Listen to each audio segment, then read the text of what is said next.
How's your day? Not bad. I just made brownies.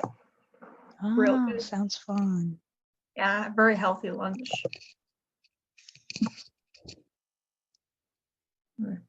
How about you? Nothing much happened today.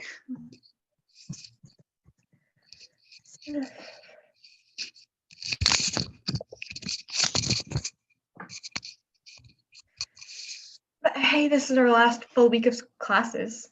Yeah. Yeah. I don't know if I like that or not, but Why? Because it means final exams are coming. yeah, and I actually liked learning in these classes that I had.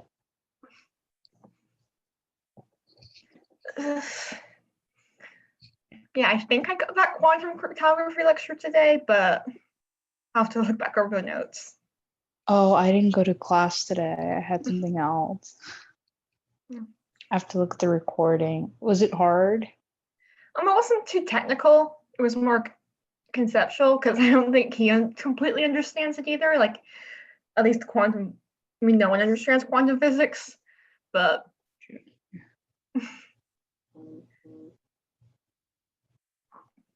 yeah. What else do you learn then?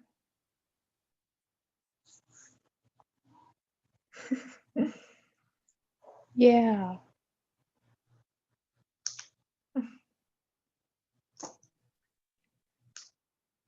What's that picture on your wall? Oh, it's a picture of me. Wait, is that your LinkedIn profile picture? Yeah, that's like the only professional picture that I have. Nice.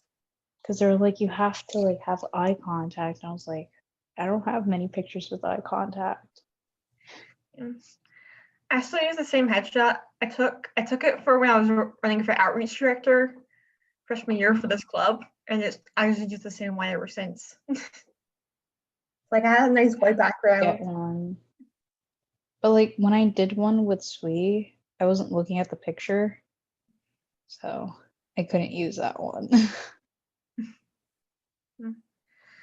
I just had my mom take out standing outside our house, like clean background. I'm looking at the camera. It's good enough. And yeah, Angel, we're talking about crypto. Are you in that class?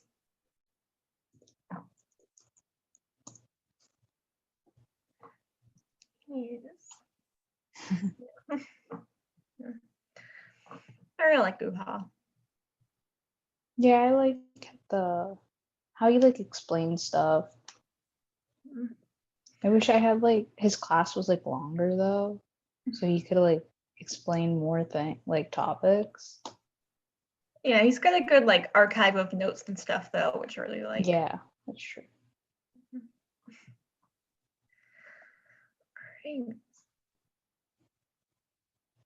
Yeah, I just remember stuff better from like reading it.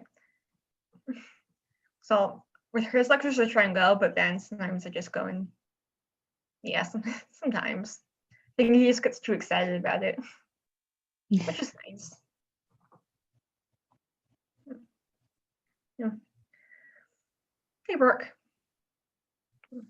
Hello. Screw how I know what to expect. Like his quizzes are always like the homework. Like there's never any surprises on it. I always know what to prepare, and it's nice. Did you have Guha for a previous class? I am for intro to discrete. Oh, that's why I know him so well. This is my first class with him. I don't know why he's a grad teacher. Don't know how to decide that stuff. All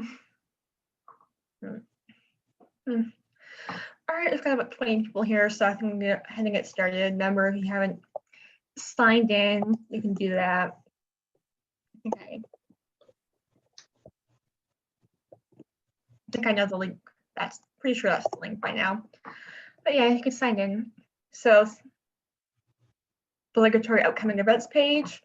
This Friday, we were having our life after UC event. So, if you're like me and have sometimes had just a big blank void, you're like graduate from UCF and then something.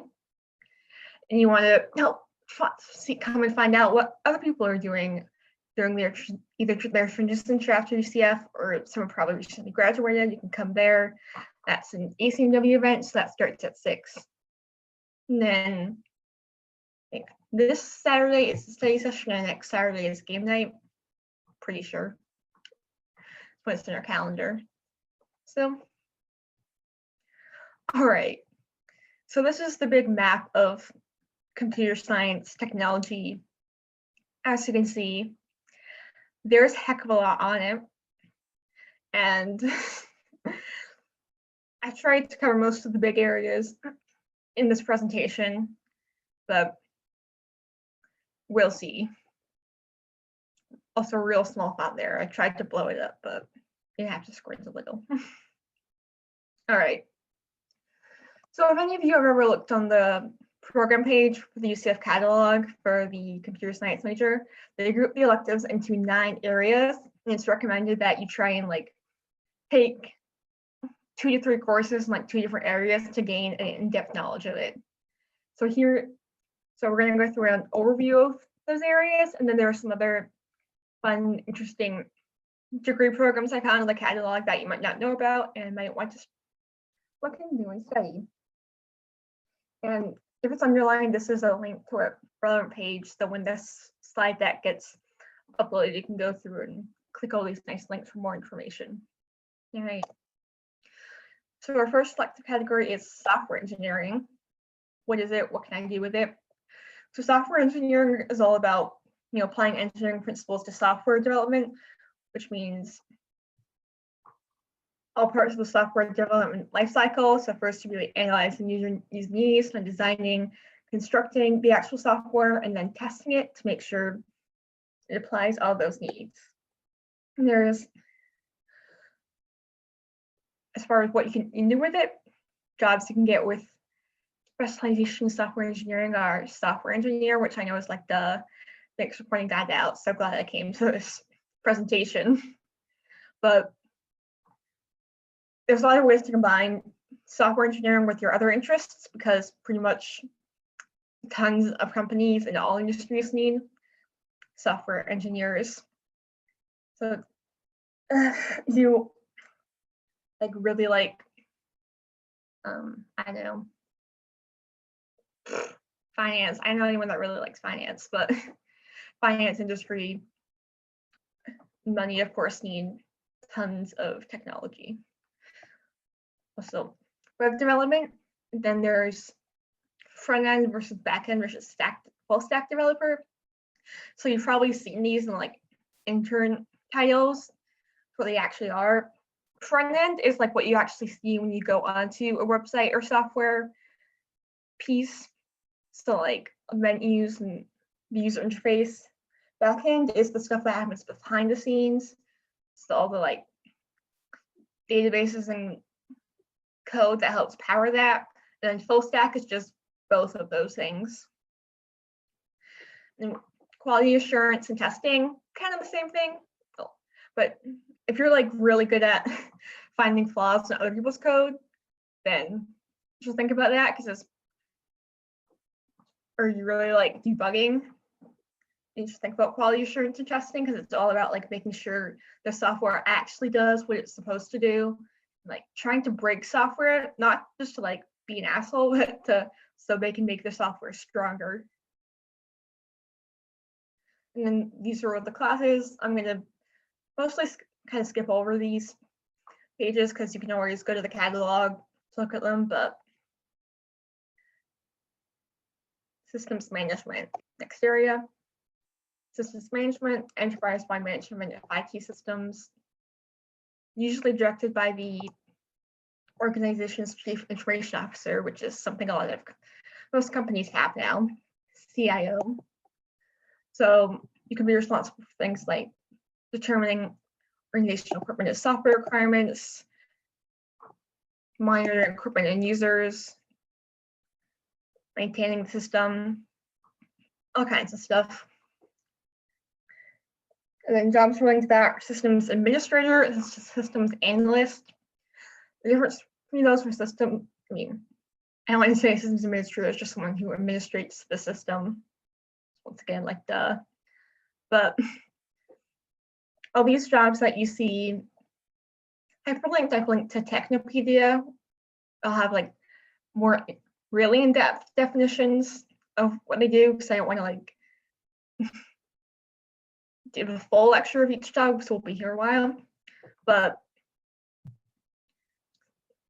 systems administrator and systems analyst, both jobs that require you to understand like how the whole they're more big picture works, so you can make the big picture actually be efficient and function well. You might notice some of these electives are also in the software engineering list. Of course, there's a lot of overlap between all of these areas.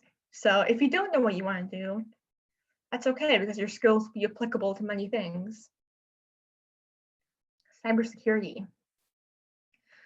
So cybersecurity is all about preventing cyber attacks and information being stolen. So building up your codes, defenses against stuff. And it's also about kind of the after effects. So if something did happen, you want to be able to go back and figure out what happened, why. So investigating how they got in or how something happened. So between that, we're managing information security, because for some companies, if you lose your customers' information, like they're screwed. I don't know if any of y'all remember the Equifax hack, but like millions of Americans, I think, credit card information got leaked, and it was just a huge disaster. And we have a vulnerability analyst, which is not a therapist, though that kind of describes their job, / penetration tester. So those would be the kind of ethical hacking people who try and penetrate systems to see where the weak points are. Forensics and incident handling. These would be the people who come in after the fact and try and figure out what happened. And forensics, especially when dealing with crime, to try and recover data that was deleted, to try and piece together a timeline of what happened when. And then also cryptographer. Encryption is the backbone of like all online shopping. So cryptography is especially important in government and military work, and also blockchain relies on its stuff being encrypted. And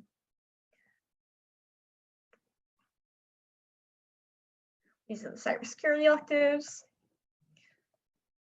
And we were talking about cryptography and information security earlier. Early, it's a fun class. But there's also a secure computing and networks minor, which is yeah. So if you're an IT major, I think you can easily do this minor. You only have to take like 2 extra classes. So if you're like interested in secure computing and networks, and you're like worried about like money and stuff, I think this is the best one, considering that you have to take 2 electives, and you can complete your 2 electives with this minor. So yeah. For CS people, I know security and computing is already required, and all these others fall into CS electives, so you can kind of kill 2 birds with 1 stone. And quick reminder, and fulfill your major requirements. And there's also the cyber operations certificate. It's kind of similar, but you can't earn both. Yeah. And so like always required courses you see overlap with some of the secure computing and networks minor classes. Again, we're required to take some of these classes, so you could kill 2 birds, 1 stone. But you can go to the catalog, see the full elective list. You get some fun choices. And here's something I found where I all through the catalog. The Modeling and Simulation of Behavioral Cybersecurity Graduate Certificate. So this is a graduate program. So you have to already complete your bachelor's degree, but if you are interested in cybersecurity, this is something you can keep in mind. It's only 15 credit hours. I think it's generally across 2 semesters, because graduate programs, I think full-time is less. across 2 semesters, but these classes look fun, like cyber operations lab, behavioral aspects of cybersecurity. So, the biggest security leak in any organization is generally the people. And if you know how attackers behave, then it's easier to catch them. I thought that was interesting. Yeah, full-time program student is 9 credits a semester, just for the 2 semesters. Artificial intelligence, machine learning. If you guys went to the AI workshop, probably involved with this and are interested. So AI is the branch of computer science that wants to make software be able to analyze its own environment, recognize patterns, and make decisions based on those analysis. And machine learning it lets computers handle those new situations with analysis, self-training, observation, and experience. So one of the big jobs you can get in here is research. So trying to constantly advance that and make our AI machines smarter. I don't know,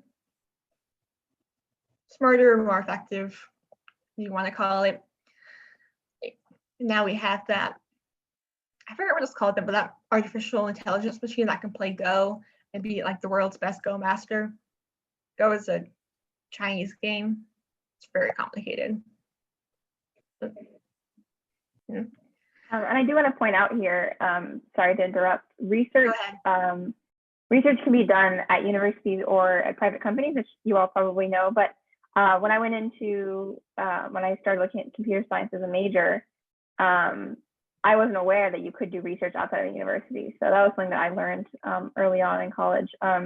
So if you're not interested in teaching, because if you're doing research in university, most likely you're going to be teaching classes as well, which I like the idea of, but I know people who are obviously, for whatever reason, aren't interested in teaching.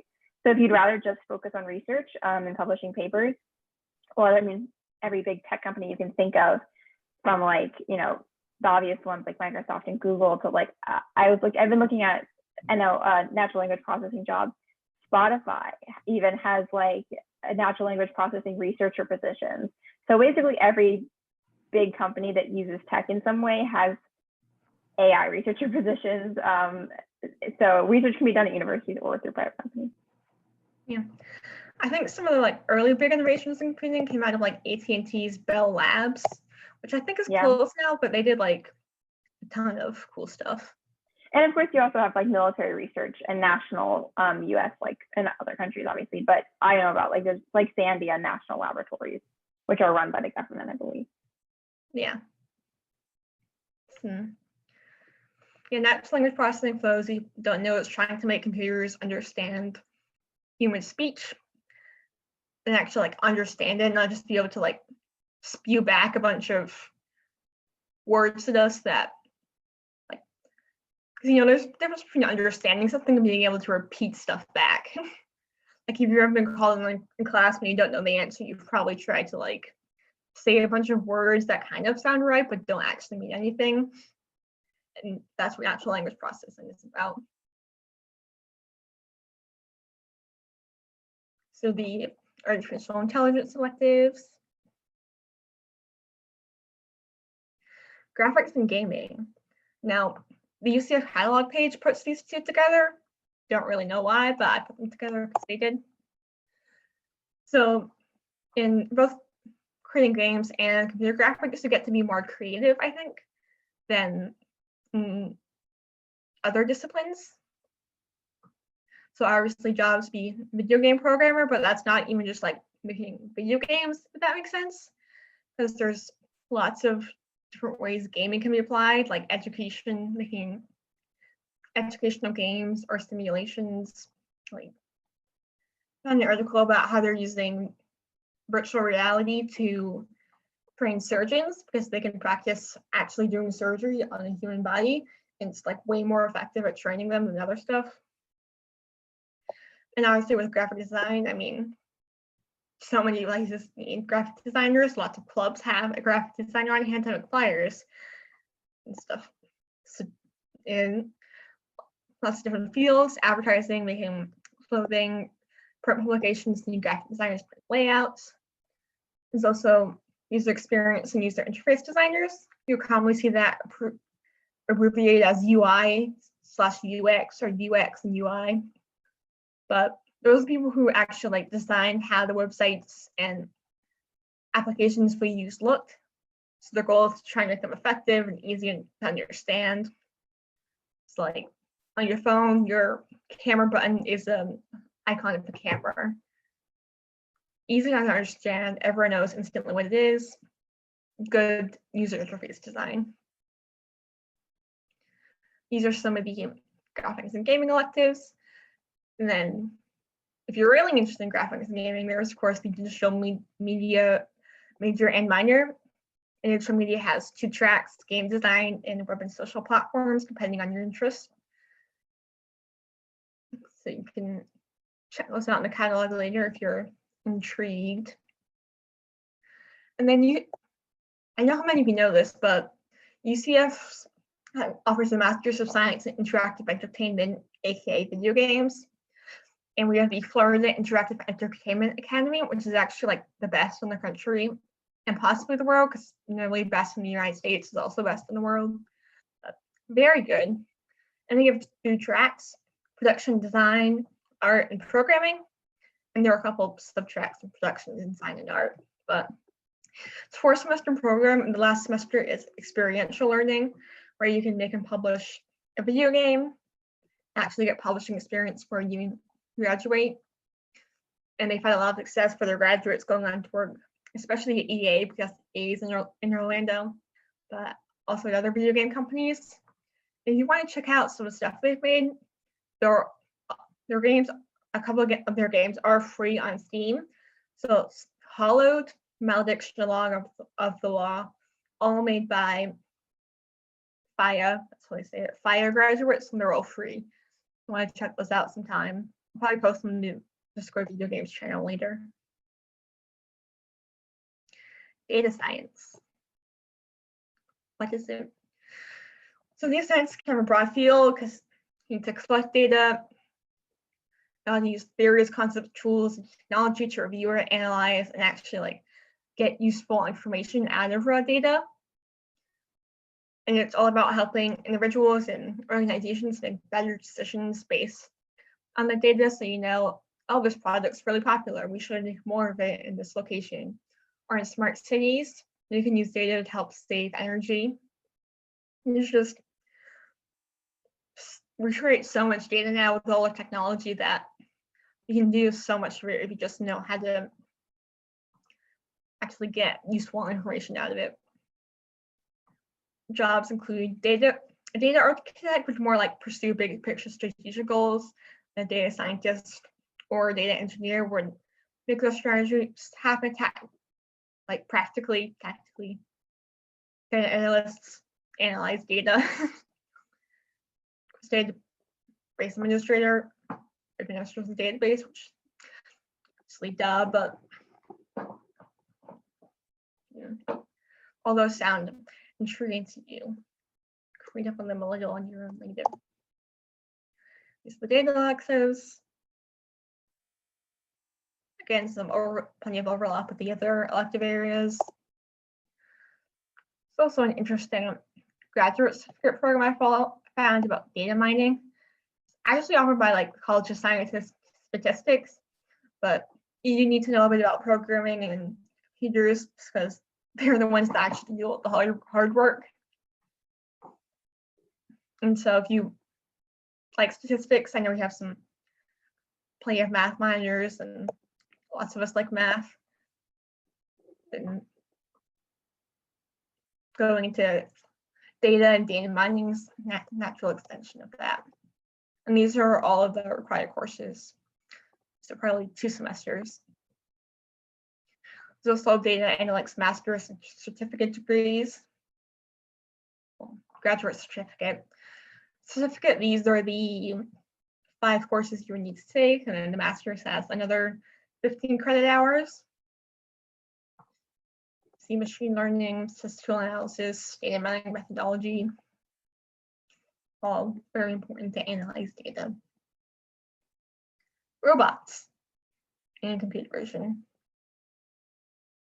So computer vision, is we want computers to be able to see or process images similar to how human vision does, and to actually like understand what it does, kind of like natural language processing, to not just like be able to compare one picture to another, but like, okay, these are the same, to actually understand, oh, that's a picture of a cat, or oh, that's a drawing of a cat. So those are subtle differences that we humans can make pretty easily, but are a lot harder for computers.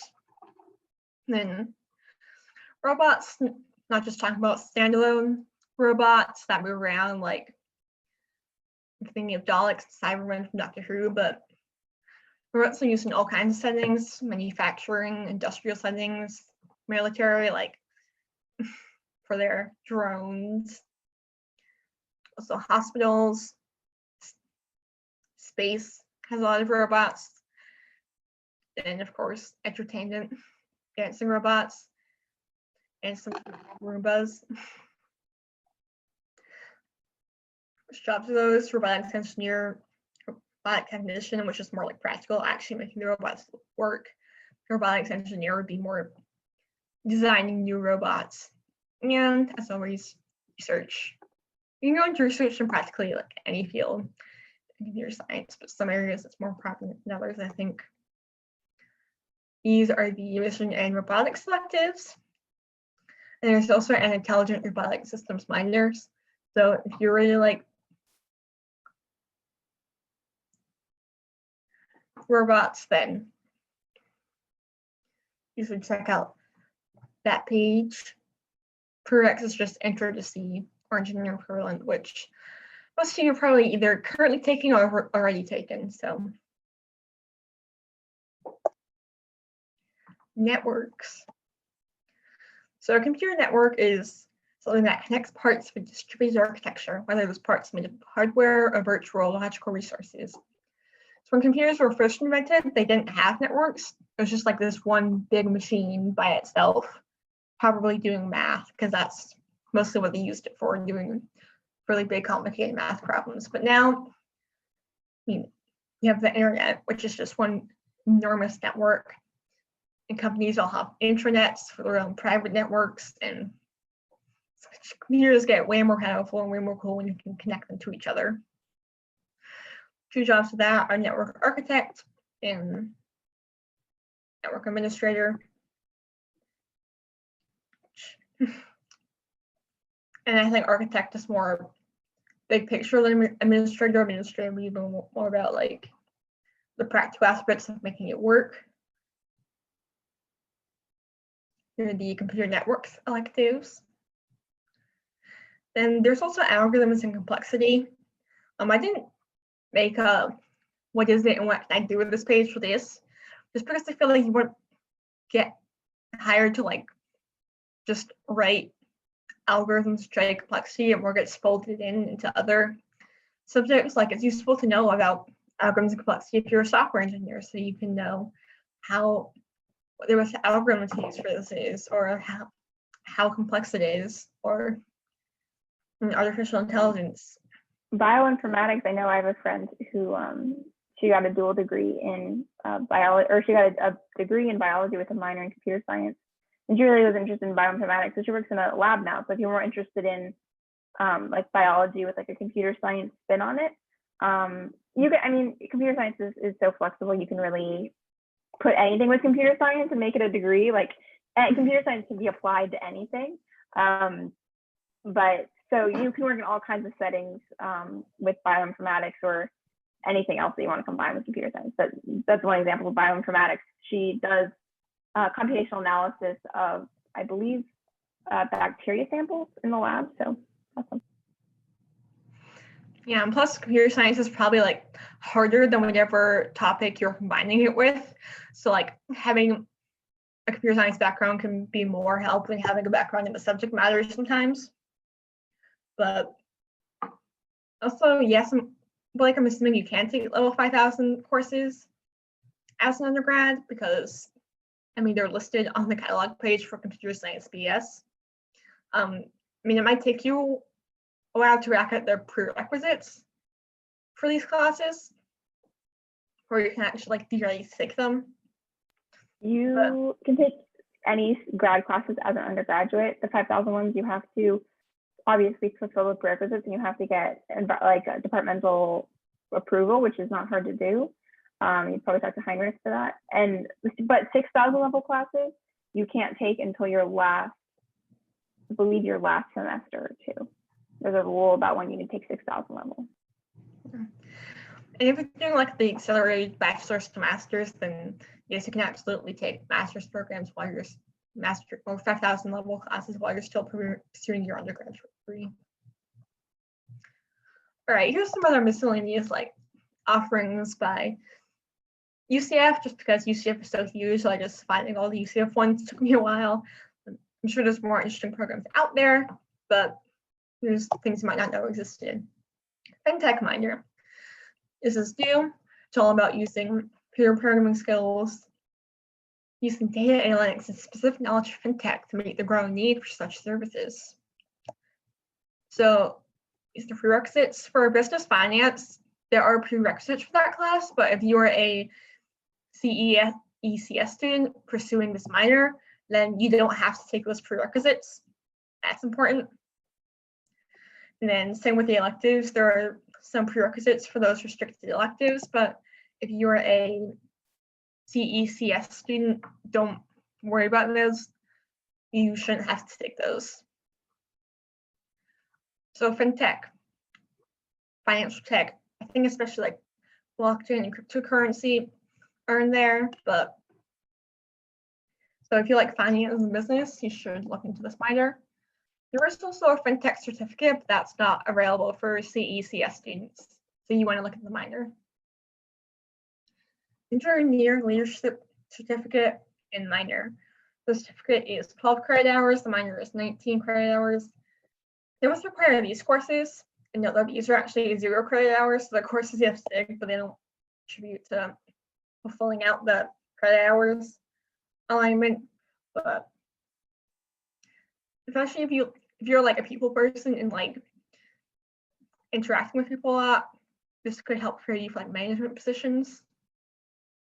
Knowing how to be a leader and work effectively with people and your presentations, those soft skills that people sometimes complain that us technical people don't have. This will help you with that.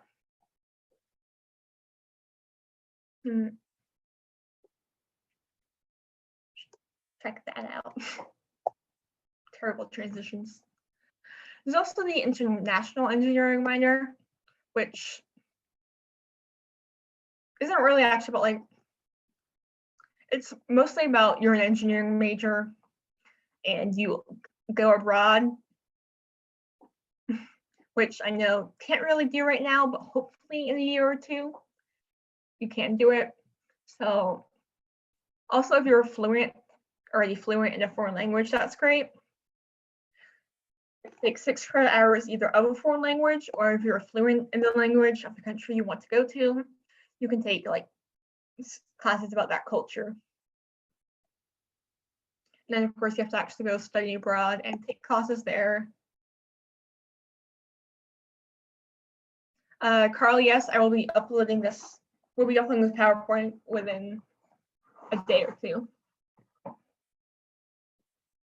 All right. Yeah, not quite possible now, but hopefully in the future, you can go and study abroad and have fun with that. Needs the technical education and industry training minor. This is also actually a bachelor's degree. I think there's like a master's program related to it, but maybe you've been a TA for a class and found that you really like teaching, then you can go in teaching technical skills, because I mean, it's actually, I think, a problem that some places have finding people with the technical skills that they want to be taught. Like, just we can generally get like higher salaries in industry than going into teaching. But if you enjoy teaching, then you should look into this. And I think this is about teaching adults, so if you don't like kids, that's okay. But you only need to be lifelong learners, so having people who can teach technical skills to adults is something a lot of companies actually want.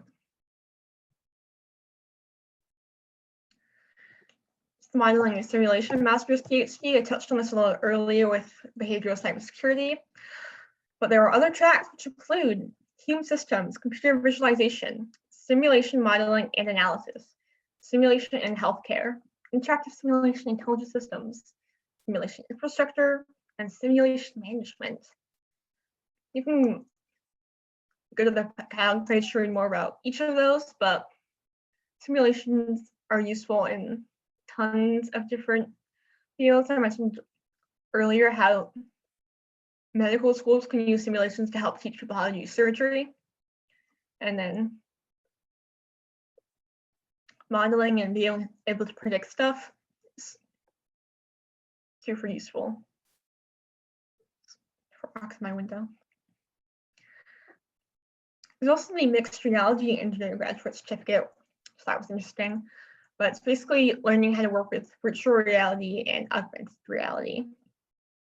So I couldn't find any undergraduate classes for those, but they are offered at the graduate level. So if you want to make a way cooler Pokemon Go, then this might interest you. And that's the end of the courses and programs offered by UCF. I think I got all the technical ones. We have a big catalog, but I think I got most of them. But what they don't teach you in school, stuff that hasn't been invented yet, because they can't teach what hasn't been invented yet. So you think like 20 years ago, social media didn't exist, and also social media managers didn't exist. No, the jobs that go along with that. Just think about all the technologies that didn't exist 20, 30, 40 years ago that exist now. And you can imagine how much more stuff will be invented in the future, and how many new industries will come to light in the next 10 plus years. I don't think everyone that works in these new industries, like people, let me phrase this better. I don't think everyone that works in these newly invented industries like originally trained for that job. Like this technology changing ever more frequently, we're all going to have to continue learning throughout our lifetime, and lots of companies recognize this, and they will pay for you to get training and support you in learning new skills. And some companies will help pay for a master's degree. So if you graduate, work a couple of years, and then say you want a master's degree, like find out if your company will offer to help pay for that, because they benefit from you knowing more. Also, random note, if you're an American citizen, maybe Brooke wants to talk about this because I think she's looking into doctorates, but. Oh yeah, for sure. So UCF, I believe if your grades are at a certain level, if you are a CS undergraduate UCF and you get into the PhD program, I believe they have a large number of scholarships for students, and oftentimes, if not all the time, you can get your PhD for free and your master's along the way. So there's definitely a lot, just like undergraduate degrees, there's a lot of scholarships out there for masters and PhDs, especially PhD programs. You usually go into a PhD program, you have to find your own funding to be accepted. But there's a lot of stuff out there, especially for I believe like women and minorities in CS. There's a lot of opportunities to find scholarships and other like fellowships and ways to support yourself. So definitely don't be turned away from those just because they can be kind of expensive. There's definitely other options.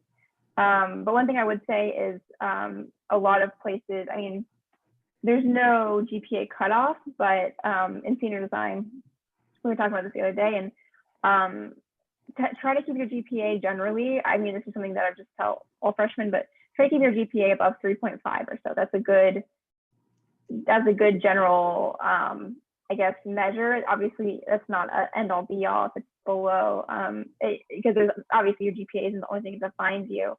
But personal projects and GPA above 3.5 is a good start.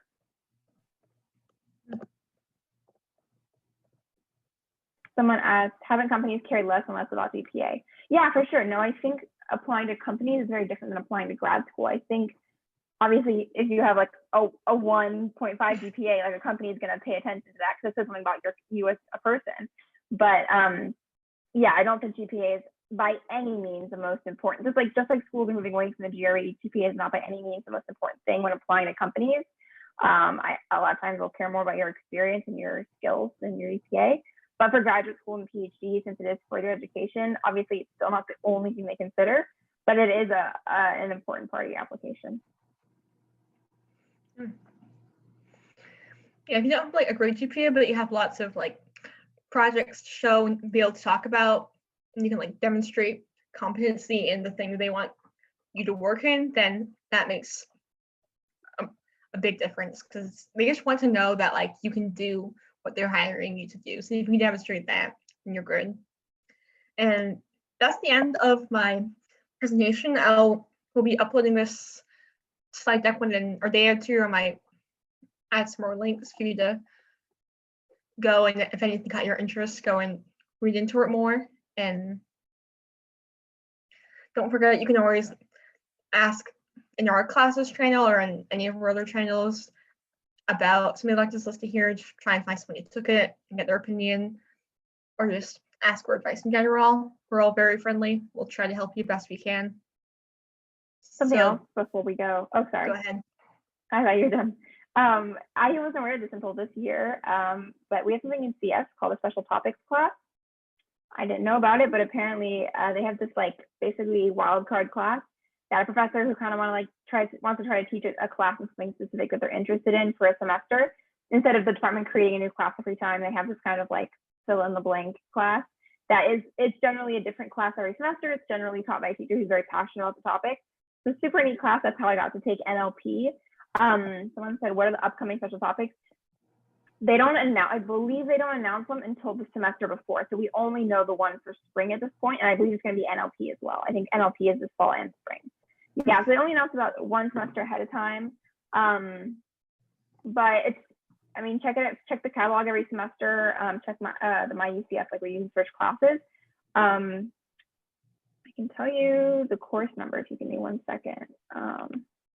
But special topics is different every semester, and it tends to be really neat stuff.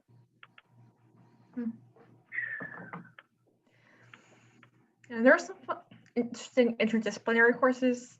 They're often by the Honors College, but I don't know if you have to be in the Honors College to take them. Like I took a class called Introduction to Cyber Warfare Policy that was pretty cool. About how governments are managing cyber warfare or trying to. CAP 4932. On the chat. CAP 4932. Yeah, you're right. Someone said in the chat. Yeah, it's undergrad NLP with Dr. Liu. She's super cool. That's her specialty. She's really, really smart. CP 4932. Okay. And never mind, I totally forgot what I was going to say. There's something else, but continue. I'll remember. Yeah. That's the end of my presentation. If you guys have any questions, you can drop them in the chat or later, if you think of them later in our Discord channels. But yeah, these are like the only ones I found on UCF. So I'm sure there are other colleges that offer their cool degree programs. I want to focus on UCF since that's where we go, and since we're such a big college, we do probably offer a lot more than most other schools do. Maybe not as much as like a specifically technical school, but there are a lot of options out there that you should be aware of. Yes, it is what you make of it. Yeah. College in general is what you make of it. Yeah, I think so. That's very true. UCF especially, because there's just so many opportunities. Yeah. Honestly, kind Thank of you, Annabelle, for this fabulous presentation. Bye, everybody.